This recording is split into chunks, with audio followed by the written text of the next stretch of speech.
Прекршување на правата на децата при бракоразводни постапки, семејното насилство и питачењето се најчести форми на прекршување на детските права пријавени на СОС телефонот за деца и млади минатата година. Ова го покажува годишниот извештај на првата детска амбасада во светот Меѓаши. Алармантни се бројките и на деца фантоми кои немаат лични документи, што ја прави нивната судбина неизвестна, вели директорот на Меѓаши Драги Змијанац. Ние велиме дека има околу 1500 до 2000 деца без извод од матична книга на родените. Нивните податоци велат дека се 330.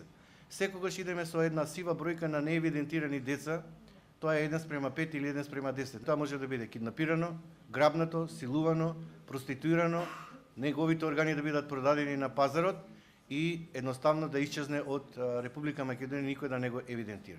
Главното решение на државата е само вклучување нивно во образование. И тоа не само во основното задолжително образование, туку уште од најмала возраст во градинките.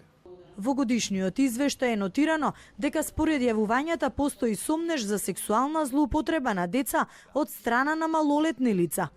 Во периодот од јануари 2016 до декември 2016 имаме добиено информации за 6 деца за кои што постои сомнеж за сексуална злоупотреба.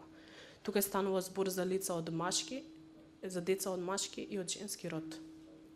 Сексуалната злоупотреба се случила од страна на близок или познаник на детето.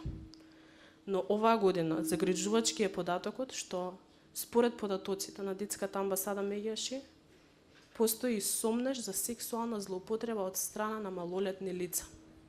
Од Меѓаши велат дека е потребна институционална помош и разрешница на регистрираните проблеми, како и измени во законската регулатива кои ќе ја подобрат заштитата на децата.